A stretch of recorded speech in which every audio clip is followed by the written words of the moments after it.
මේ බැක්පැක් එක මම මේක ගත්තේ අපේ ගෙවල් ළඟම තියෙන ෂොප් එකකින්.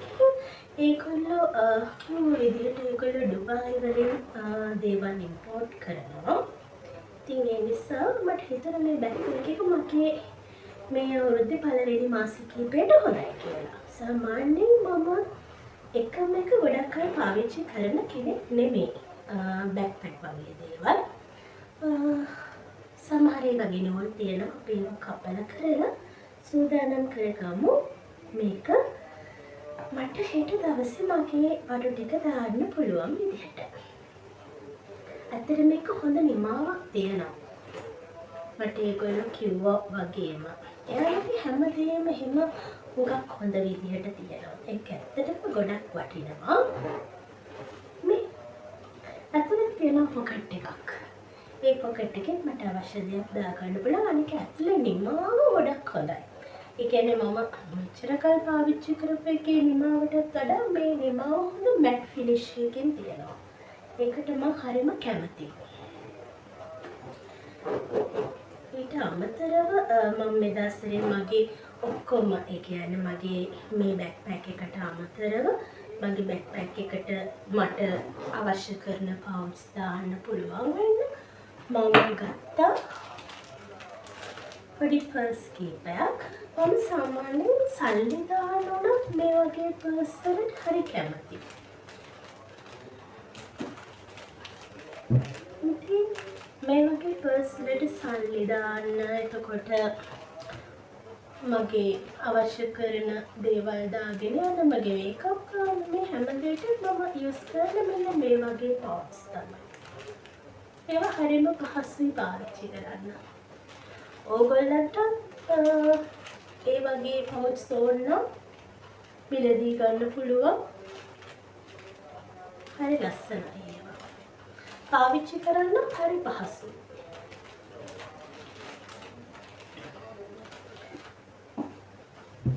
හැම වෙලේම මම පහසුවට පාවිච්චි කරන්නේ තුනට කඩන කුඩයක්. මට මේ වගේ කුඩයක් පාවිච්චි කරනකොට ඒක මගේ බෑග් එකේ අරගෙන යන්න හරිම ලේසි.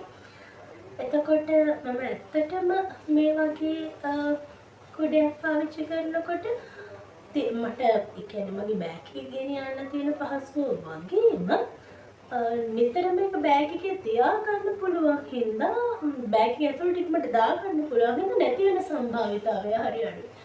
දෙකට කඩනකොට පාවිච්චි කරනකොට ගොඩක් වෙලාවට ඒක උඩ නැති වෙලා තියෙනවා.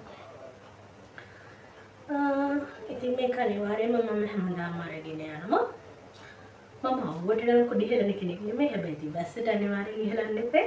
ඒ හින්දා. ඇත්තටම මම මේ YouTube වීඩියෝ එක කරන අරමුණ මගේ සූදානම් වීම පෙන්වන්න නෙමෙයි. මගෙන් කීප දෙනෙක් ප්‍රශ්න අහලා තිබුණා. ඒ ප්‍රශ්නවලට උත්තර කීපයක් දෙන්න. ඒ තමයි B.Ed එක ගැන තමයි හුඟක් අය අහලා තිබුණේ.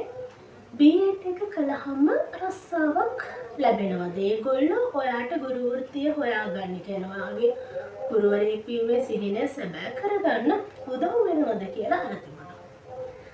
ඒකට මම මෙහෙම උත්තරයක් දෙන්නම්. ඕනෙම B.Ed එකක්. ඒ කියන්නේ මම කතා කරන්නේ විවෘත විශ්වවිද්‍යාලයේ B.Ed එක ගැන විතරක් නෙවෙයි. ඔයාට ලංකාවේ රාජ්‍ය පෞද්ගලික විශ්වවිද්‍යාල ඕනෑම එකක ගොඩක් ඒ වගේ අද වෙනකොට මම හිතන්නේ B.Ed එක කරන්න පහසුකම තියෙනවා. රජයේ විශ්වවිද්‍යාලයකින් නම් බාහිරව නෙමෙයි අභ්‍යන්තරව B.Ed එකක් කරන්න පුළුවන් සුදුසුකම් තියෙන්නේ විශ්වවිද්‍යාල දෙකක විතරයි මම දන්න තරමින්. මම ඒ ගැන හරියටම දන්නේ නැහැ. ඒක හොයලා බලන්න හරියට. කොළඹ විශ්වවිද්‍යාලයේ පුළුවන්. ඒ වගේම විවෘත විශ්වවිද්‍යාලයේ පුළුවන්. පෞද්ගලික විශ්වවිද්‍යාල ගත්තාම මොකක් ඒ වගේ අද වෙනකොට B.Ed කියන ඒක Bachelor of Education කියන උපාධිය ලබා ගන්න පුළුවන්.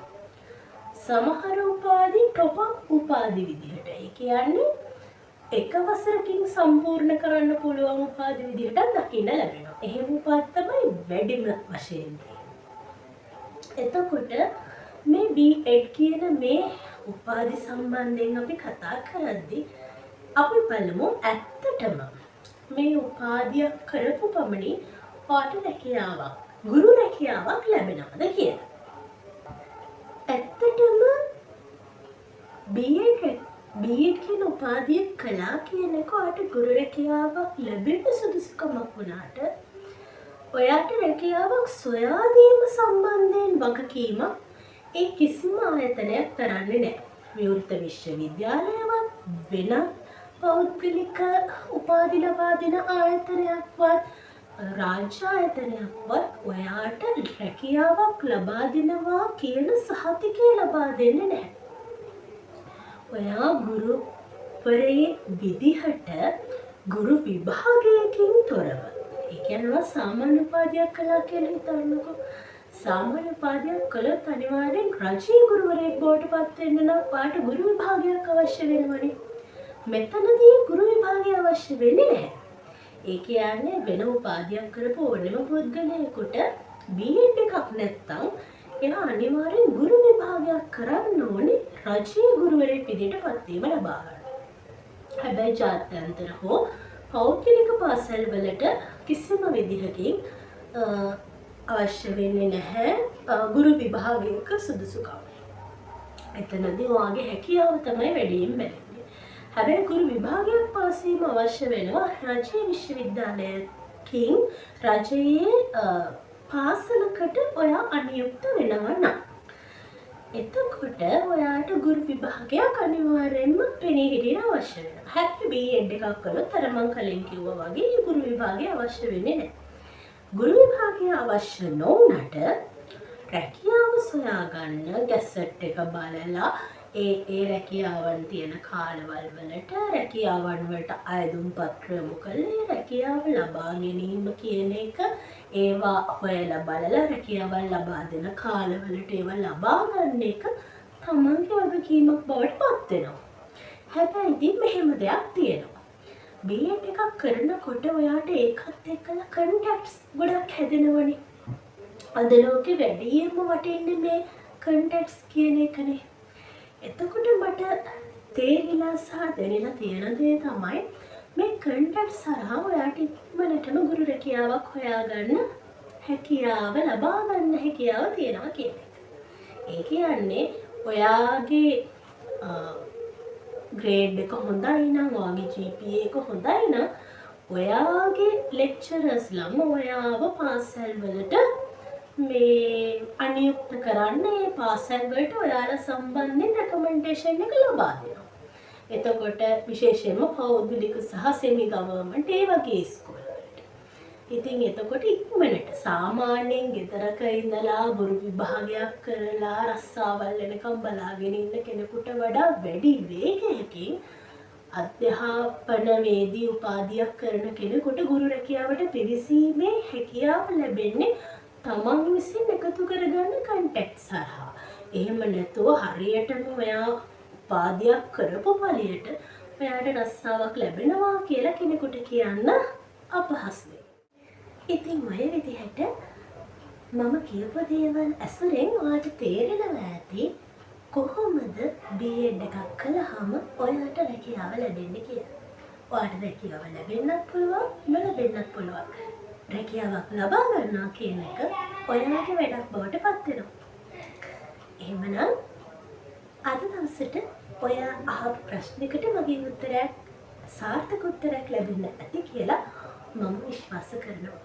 මම හිතන්නේ ගුරු වෘත්තිය විතරක් නෙමෙයි හැම වෘත්තියක්ම ඔයා හොයාගත්තොත් තමයි ඔයාට ලැබෙන්නේ. එහෙම නැත්නම් ඔයාට ඉගෙනගත්ත ඵලයට වෘත්තියක් ලබා දෙන්න කිසිම ආයතනයක් බැඳිලා නැහැ. ඒක තමයි ඇත්ත කතාව. එහෙමනම් අද දවසට ගිහින් ඉන්න. මම ඔයගොල්ලෝ හැමෝටම 2026 අවුරුද්ද ලස්සන වෙන්න කියලා ප්‍රාර්ථනා කරනවා. මම 2026 අවුරුද්දේත් ඔයගොල්ලොත් එක්කලා හුඟක් දේවල් කතා කරන්න අනිවාර්යයෙන්ම බලාපොරොත්තු වෙනවා. ඉතින් දැන් මමත් සූදානම් වෙන්නේ. ඊට සනීප නැහැ ටිකක්. මගේ බෑග් එක අතස් කරලා හෙට මගේ ආයතනයේ රැකියාවට යන්න සූදානම් වෙන එක. ඒකත් එක්කලා ඔයගොල්ලෝ හැමෝම ජර්නල් සටහන් ලියනවා ඇති විෂන් බෝඩ් හදන්න ඇති කියලා මම හිතනවා. තාම මට ජර්නල් සටහන ලියන්නේ කොහොමද කියන එක හිතාගන්න බැරි වුණා. මොකද මම ජර්නල් එකක් ඕඩර් කරලා තියෙන්නේ. හැබැයි තාමත් මට ඒක ලැබුණේ නැහැ. මගේ ඕඩර් කළේ නොවැම්බර් මාසයක. හැබැයි තාමත් ඒක මට ලැබුණේ නැහැ. කුරිය පරක්කුවක් කියලා තමයි කියන්නේ. දන්නේ නැහැ ඉතින් කවද ලැබෙයිද කියලා. ලැබුණට පස්සේ තමයි පටන් ගන්න වෙන්නේ. ඉතින් මම ඇත්තටම ගිය පාර නම් මගේ ජර්නල් එක මම හදාගත්තා. මේ දවසේ තමයි මම වෙන කෙනෙක්ගේ ජර්නල් එකක් මිලට ගත්තේ. හැබැයි මේක අවසාන මිලදී ගැනීම වෙයිද දන්නේ නැහැ. මම හිතනවා ලබන පාර මගේ එක මම හදාගත්තොත් හොඳයි කියලා. මොකද මට ඇත්තටම වෙලාවක් තිබුණා හදා ගන්නවා නම්. මම අර හැමෝම හදා එහෙම රෙඩිමේඩ් ලස්සන ඒවා ගන්න හින්දා මටත් ගන්න හිතලා තමයි කළේ. හැබැයි මට පේන විදිහට මගේ අවශ්‍යතාවයට මම බලාපොරොත්තු වෙන දවසට මට ඒක ලැබුණේ නැහැ. ඉතින් ඒ හින්දා ගොඩක් දුරට ලබන අවුරුද්දක නම් ඒ කියන්නේ 2027 එක නම් මම කාගෙන්වත් ගන්නෙ නැහැ කියලා දැන් මම තීරණය කළා. මොකද වෙලාවට ලැබෙන්නේ නැත්තම් වැඩක් නැහැනේ. ඒ හින්දා මොකද කුරිය උනත් අන්තිම මොහොතේ දෙන නිසානේ පරක්කු වෙන්නේ ඒගොල්ලන්ට. මම දැන් කුරිය ඩීටේල්ස් ඉල්ලුවා. ඩීටේල්ස්වත් මට හම්බ වුණේ නැහැ. ඉතින් ඒ කියන්නේ මේ කවදද දන්නේ නැහැ. පෙබරවාරිවත් ඒත් දන්නේ ජර්නල් එක එනකොට බලන්න ඕනේ ඉතින්. ඒක නම් අපරාධي කියලා හිතෙනවා. විෂන් බෝඩ් එක නම් මට හෙට හදන්න පුළුවන්. මම ඒකට ඔක්කොම ඕනේ කරන දේවල් ලෑස්ති කරලා තියෙන එක මම හෙට හදනවා. හෙට ජනවාරි 1 වෙනිදානේ. ඒක මම හෙට හදනවා. ඔය ටික තමයි මගේ අවුරුද්දේ මගේ දේවල් වලට තියෙන. ඇත්තටම මම මැනිෆෙස්ටේෂන් වලට වෙනම ජර්නල් එකක් එතනින්ම ඕඩර් කළා. ඒ ඕඩර් කළාට ඒකත් ඉතින් ඒ අර ජර්නල් එකත් එක්කම එන්නේ. මොකද මට හොඳ ලස්සන කවර් ඩිසයින් එකක් ඕනේ වෙච්ච හින්දා. නෑ ලබන පාර නම් මම කරගන්නවා. මම කාටවත්ම දෙන්නේ නැහැ කියලා මං හිතුවා. මොකද මේ මට වෙලාවට මොනවා නැතත් වැඩේ තියෙන්න ඕනේ. ඒ හින්දා ඔය ටික තමයි ඉතින් විස්තර තියෙන්නේ කියන්න මේ ජර්නලින් සහ ඒ දේවල් සම්බන්ධයෙන්. ජර්නල් එක හම්බ වෙලා ඒක ලියනකොට අපි කතා කරමු. මම ඔයගලන්ට පෙන්නවනේ මගේ කලින් මගේ පරණ ජර්නල් එක. ඉතින් අදින් ඒක අවසන් වෙනවා. හැබැයි ඒකේ පිටු ඉතිරි. දැන් මේ පිටු වලට මොකද්ද කරන්න කියන එකත් මම කල්පනා කරන්න ඕනේ. මොකද නාස්ති කියන එක අපි අවම කරන්න එපා. ඩූඩල්ස් අඳින්න හරි මොනවා හරි දෙයකට මම මේකත් අනිවාර්යයෙන්ම පාවිච්චි කරාවි. මම මොනටද පාවිච්චි කරන්න කියලා ඔයගලන්ට අනිවාර්යෙන් කියන්න. එහෙනම් ඔයගලගේ ප්‍රශ්නට උත්තරේ ලැබෙන විශේෂයෙන්ම B.Ed යාළුවන්ට කොහොමද B.Ed එකකින් ඇත්තටම රස්සාවක් ලැබෙනවද කියන එක මම කිව්ව කාරණාව තමයි. ඊට අමතරව ඔයාලට මොනවා හරි කතා කරන්න අවශ්‍ය දෙයක් තියෙනවා නම් B.Ed උපාධිය ගැන හෝ වෙනත් උපාධියක් සම්බන්ධයෙන් හෝ වෙනත් ඕනම දෙයක් සම්බන්ධයෙන් ඔයගොල්ලෝ අහන්න. මම දන්නේ නැත්නම් හොයලා හරි ඔයගොල්ලන්ට කියලා දෙන්න. ඊට අමතරව යුනිවර්ස් එක ගැනත් කතා කරන්න මම හරි ආසයි. ඒ වගේම චිත්‍රපටි ගැන පොත් ගැන කතා කරන්නත් මම ආසයි. පුළුවන් විදිහට මේ දේවල් ගැන කතා කරමු. ඒ වගේම ඔයාලා දන්න ඔයාලා කතා කරනවට කැමති දේවල් තියෙනවා නම් අනිවාර්යයෙන්ම මට කියන්න අමතක කරන්නත් එපා. එහෙනම් ගිහින් එන්න. ඔයගොල්ලෝ හැමෝටම සුබ දවසක්. මම නද්‍යා. බයි.